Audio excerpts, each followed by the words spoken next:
Rabbil alamin. Al-alamin kita semua tahu, segala sesuatu selain Allah itu namanya jagat raya. Alam semesta selain Allah, makhluk itu adalah jagat raya. Qayyumis samawati wal aradin.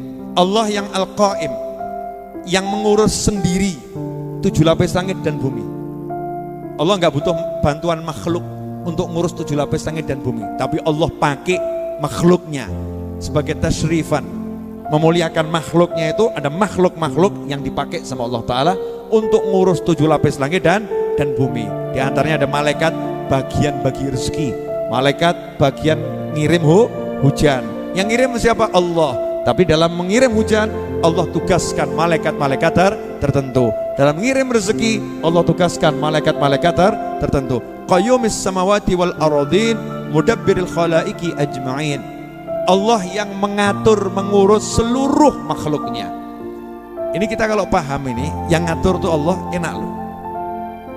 Sekarang saya mau nanya, tolong dijawab jujur. Yakin enggak kalau yang ngatur segala sesuatu Allah? Yakin enggak? Jadi kalau kamu dipecat, tenang atau bingung?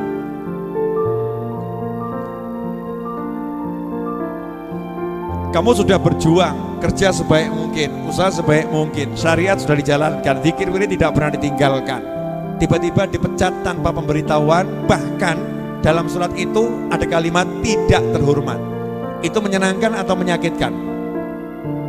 Menyakitkan, ya, menyakitkan. Kalau kita paham yang ngatur jagat raya ini Allah Subhanahu wa Ta'ala, santai, tenang.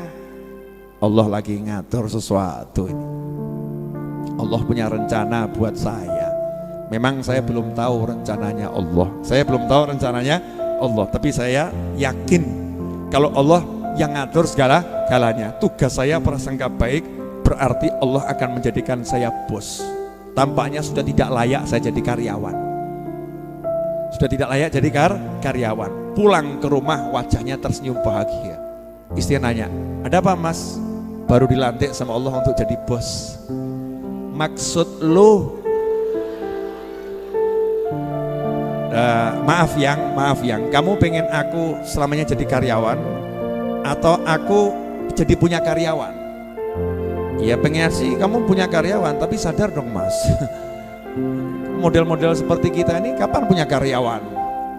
Kamu percaya nggak sama Allah? Oh percaya sama Allah Ta'ala, saya yakin sama Allah Ta'ala. Kata istrinya, ya udah kalau yakin tunggu saja tanggal mainnya. Ya kapan mas? Sementara tanggal main nggak jelas, hutang jelas nih mas. Istri ngomong macam-macam, dia nyantai. Mam, kalau nggak percaya simak YouTube-nya Habib Novel. Allah yang mengatur segala-galanya. Iya itu mah Habib Novel. Kamu siapa? Setan bekerja, saudara-saudara.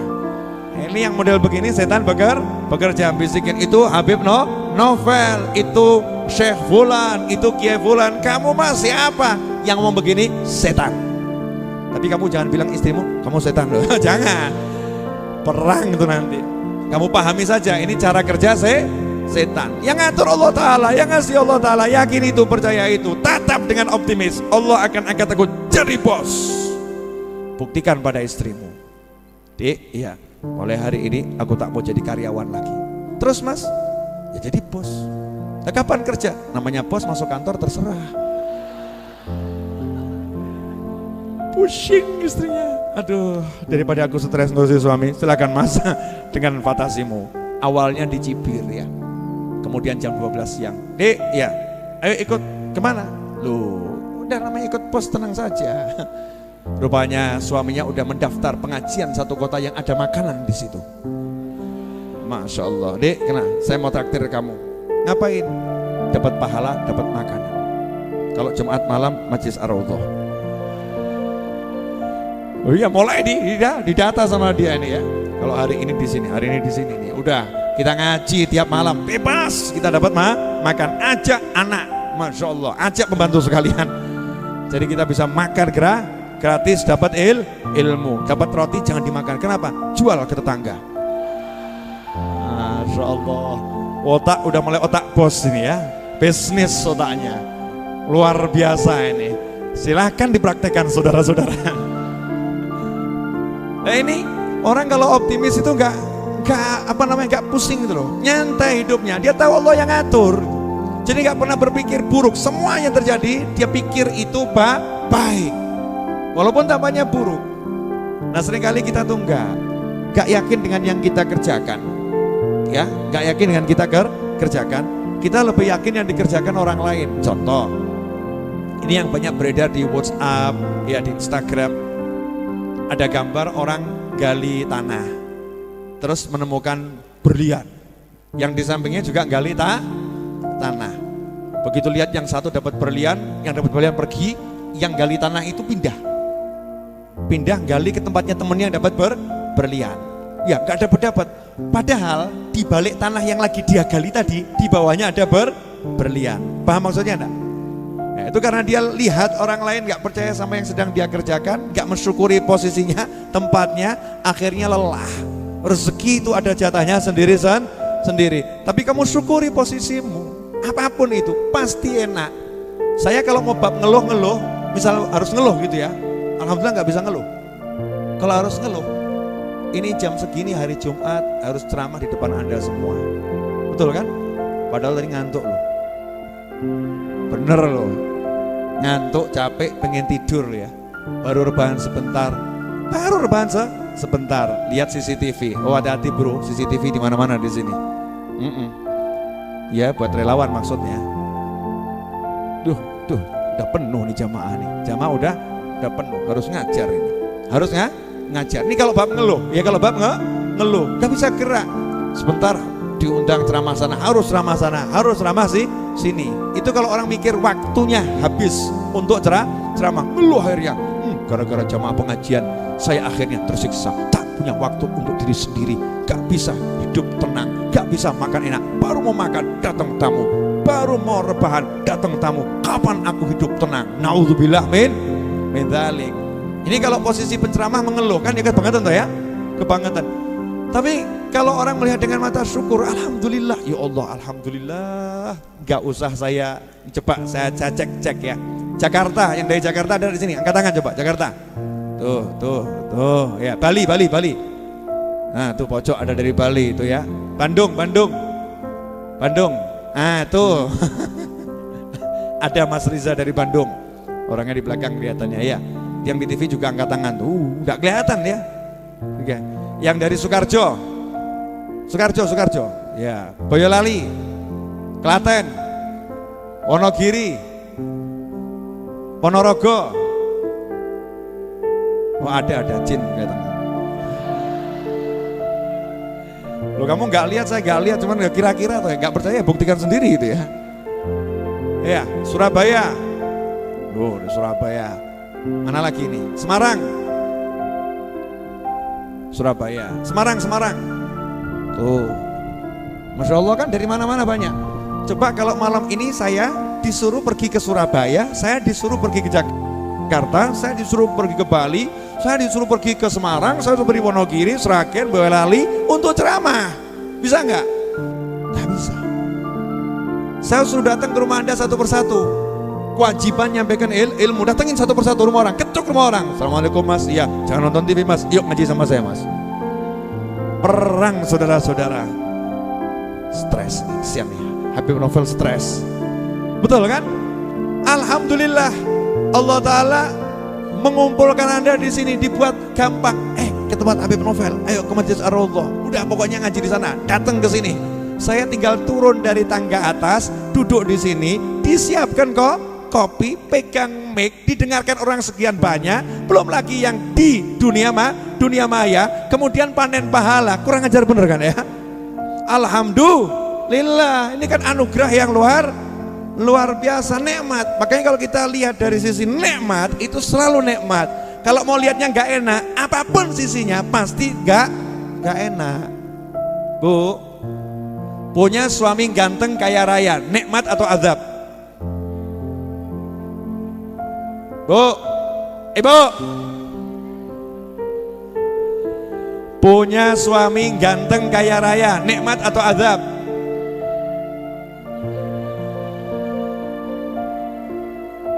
Dari sisi istri yang suka shopping, nikmat bib. Kenapa? Ditinggalin ATM dengan saldo unlimited. Keren. Sisi istri suka shopping, betul kan? Dari sisi istri pencemburu, azab Bib. Kenapa? Ya gimana Bib, jalan dikit dilirik orang, duit banyak wajah ganteng, ngapa-ngapain juga dia bisa. Stres Bib. Dikit-dikit saya cek handphonenya, dikit-dikit saya tanya dia ada di mana. Begitu ada kudung merah ngikutin saya kejar itu Bib. Buat istri model begini nikmat atau azab? Azab. Jadi lebih bagus miskin jelek rupa atau ganteng kaya raya? Loh, kalau miskin jelek rupa gitu kan istrinya nggak cemburu, betul kan ya? Mas siapa yang mau sama kamu? Duit gak ada, wajah gak ada, cuman saya yang mau, merasa aman, nyaman, tentram. Tapi istri model suka shopping, azab nih punya suami seperti ini. Tempe aja nggak dapet, tahu nggak dapet, tiap hari cuman lombok diiris kasih nasi. Aduh, ya Allah, Allahumma perubahan. Istrinya doanya seperti itu. Ini setiap sisi kalau dilihat ada sisi positif, ada negatif. Lah kita mau pilih yang mana? Pilih jadi orang yang berduka, sedih, ya tersiksa, atau orang yang bahagia, ketawa, nikmat, yaitu dengan alhamdulillah. Cari sisi positifnya. Mesti bersyukur? Nggak mungkin enggak. Tidak mungkin tidak. Pasti akan bersyukur pada Allah Subhanahu wa ta'ala. Dan saya orang yang sangat bersyukur sama Allah ta'ala dikasih Anda semua, dikasih hadiah punya teman-teman yang seperti Anda. Kok yo mau datang ke sini? Ya kan? Kok mau datang ke sini? Dan Anda harusnya bersyukur juga. Kok yo mau Habib Novel duduk ngajar di sini nggak pergi ke mall? Gitu loh ya. Saling mensyukuri kan, alhamdulillah. Allah kasih kemudahan semuanya. Siapa yang ngasih? Allah Subhanahu wa ta'ala. Di situ nanti kita akan pegang peran kita. Alhamdulillah ya Allah, dikasih alat dakwah, dikasih alat ibadah, dikasih kesempatan mudah. Terima kasih ya Allah, sehingga siapapun yang datang akan dipandang dengan penuh cinta. Alhamdulillah, kirimannya Allah ta'ala. Apalagi kalau teman-teman saya udah motret dari pos, cepret beras dari jamaah, Masya Allah. Yang ucap alhamdulillah satu teman-teman, alhamdulillah. Karak dari jamaah, teman-teman, alhamdulillah. Ini majelis Jumat malam Sabtu ini, Masya Allah, berasnya datang sendiri. Ya, semua datang sendiri. Tapi yang masak istri saya, ya, dan kawan-kawan. Yang datang juga sendiri. Yang makan, dia datang sendiri juga, gitu kan. Gak perlu kita kirimkan, betul kan? Datang sendiri. Jadi ada yang masak, ada yang makan, ada yang ngirim bahannya. Alhamdulillah, nikmat apa lagi? Makanya kalau kita bisa duduk sama temen, bisa majelis, bisa ngobrol, nikmat. Alhamdulillah. Mau apa? Urip ki mek golek apa? Sampai bilang sama teman-teman, urip mek golek apa? Urip bari ki mati awakmu. Sebentar lagi kamu mati, mau cari apa lagi? Kamu bisa duduk sama pasanganmu, kamu bisa ketawa, kamu bisa sholat, bisa baca Al-Quran, bisa zikir. Udah itu nikmat. Duit itu buat apa sih? Paling buat tambah-tambahan, betul kan ya? Tambahan kan nggak penting. Duit banyak nggak punya kenikmatan begini, apa artinya? Apa artinya? Ini nikmat yang luar biasa. Alhamdulillah. Jelas semuanya? Apa? Sudah mulai praktek ini, alhamdulillah sama-sama. Alhamdulillah, Masya Allah. Jadi kalau suatu saat kamu mengalami yang gak enak, ngucapnya apa? Perlu dipraktekkan atau gak usah? Jangan ya, jangan. Pokoknya yang enak-enak saja. Kalau kita terbiasa ngucap alhamdulillah, tidak akan pernah melihat yang gak enak. Gak akan pernah. Dipaksa sama orang untuk lihat yang gak enak, tetap jadinya enak. Itu orang yang udah kenal alhamdulillah. Walaupun dia diputar sama takdir model apapun, tetap alhamdulillah. Disitulah orang yang sudah mengucap alhamdulillah, dia dapat ridhonya Allah Subhanahu wa ta'ala. Karena ridhonya Allah tergantung ridhomu pada Allah ta'ala. Oh iya. Gini. Boleh saya nanya?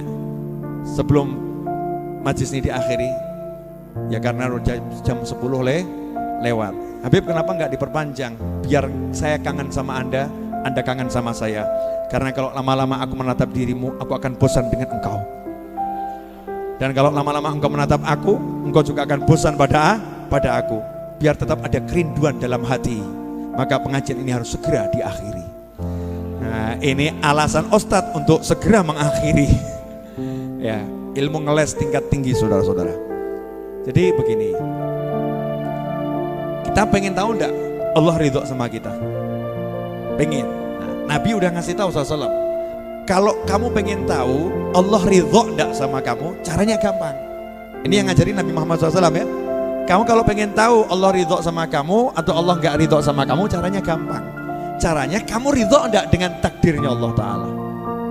Kalau kamu dibolak-balikkan takdirmu di apapun, kamu ridho, ikhlas, seneng, ridho itu puas, nggak keluh kesah, ya nggak keluh kesah, hatimu puas, hatimu rela, maka Allah ridho sama kamu. Contoh, dikasih hidup melarat super miskin. Kalau ridho, ikhlas, ya puas, maka ibadahmu hanya yang wajib saja, Allah juga ridho sama kamu. Dah, aku ridho sama hambaku ini. Kenapa? Gak usah kasih model apapun, dia tetap senang sama saya kok. Ya saya juga senang sama dia, gitu loh. Enak tuh? Tapi kalau kita nggak ridho, walaupun kita sholat model apapun, tapi kita nggak ridho sama takdirnya Allah Ta'ala, maka Allah juga nggak butuh sama ibadah kita. Oh, dia saya begitukan aja marah kok. Baru saya begitukan aja dia udah gak enak hati. Dia seperti itu sama saya. Terus saya suruh ngasih nilai sholatnya, udah ambil, kembalikan ke dia, gak butuh sholatnya. Kenapa? Saya kasih begitu marah. Masya Allah. Marahnya sama siapa? Sama keadaan, bukan saudara-saudara. Keadaan siapa yang ngasih? Allah Subhanahu wa Ta'ala. Kalau kita marah sama keadaan, berarti kita marah kepada yang membuat keadaan. Nah, ridho ini memang gampang-gampang susah, harus dibiasakan. Nanti kalau udah biasa, maka bisa. Biasa, maka bisa. Bisa itu karena terbiasa. Maka biasakan bisa agar bisa biasa. Paham? Gak tahu. Oh, saya cuma ngucap kok ya. Jelas semuanya? Kok kelihatan gak ridho, kenapa ini? Ya, jamnya jam 10 lewat. Saya pengen majelis ini dikangenin sama saya dan dikangenin Anda semua. Setuju? Jadi biar kita nanti, ini kan masih ada makan tiap malam tuh. Paling cepat kan keluar dari sini 10:30 malam, betul? Paling cepat itu. Nah, belum nyampe rumah nanti jam berapa? Saya pengen nanti Anda kalau ngajak orang hadir ke sini, orangnya itu seneng. Oh, majelisnya jam 8 mulai dari urutan baca yasinnya, sholawatnya. Jam 10 udah selesai, kemudian makan ya. Oh, asik gitu enak. Saya mau datang lagi. Ternyata ngajak orang semakin banyak. Terakhir dijanjikan selesai majelis ada makan. Ternyata dia nggak dapat. Mana katanya majelis ada makan? Wah, nasibmu mas yang ridho. Ikhwani rahimakumullah. Jazakumullah khairan. Saya terima kasih banyak. Ya, terima kasih banyak karena sudah mau hadir di majelis ini. Dan untuk pemirsa dimanapun Anda berada, jazakumullah khairan, terima kasih banyak sudah mau menonton tayangan majelis ini. Ya, tanpa Anda yang menonton dan tanpa Anda yang hadir, majelis ini seperti nggak ada. Walaupun ada, tapi seperti nggak ada. Adanya majelis ini karena adanya yang belajar dan mengajar. Karena adanya orang-orang yang mau saling berbagi waktu. Ya, berbagi waktu untuk siapa? Untuk dekatkan diri pada Allah Ta'ala, untuk kenal sama Allah Subhanahu wa Ta'ala. Maka kita harus saling berterima kasih. Terima kasih pada siapapun. Anda kalau datang sendiri nggak ada yang lain, gak enak toh ya, betul ya? Sendiri toh, Bib, yang lain kemana? Nggak tahu, kan gak enak toh. Makanya terima kasih sama temennya yang sudah mau hadir, gitu kan? Alhamdulillah dia mau hadir. Oh, itu lama-lama bisa kangen. Lama-lama bisa kangen. Sebagai wujud terima kasih, sesuatu yang udah lama tidak kita lakukan. Malam hari ini kita lakukan 1 menit saja atau 2 menit saja. Ya, masing-masing serong kanan. Is, kasih contoh is. Ya, oke, lanjut. Nah, sip. Ya, buat sepur. Nah, begitu. Paham? Ya. Hujan rintik-rintik. Ya, alhamdulillah. Lanjutkan yang belum paham, ikuti teman-temannya. Hujan rintik-rintik. Alhamdulillah. Ibu-ibu ayo bu, jangan nonton. Saya komandonya saja. Hujan rintik-rintik. Rupanya angin masih sepoi-sepoi, jadi hujannya 2 jam saudara-saudara. Mulai hujan es batu. Wah, hujan batu ya. Mau boleh kepal boleh begini. Jangan keras-keras nanti pingsan di depan. Ayah. Hujan rintik-rintik. Ya. Cuaca terang, angin berbalik.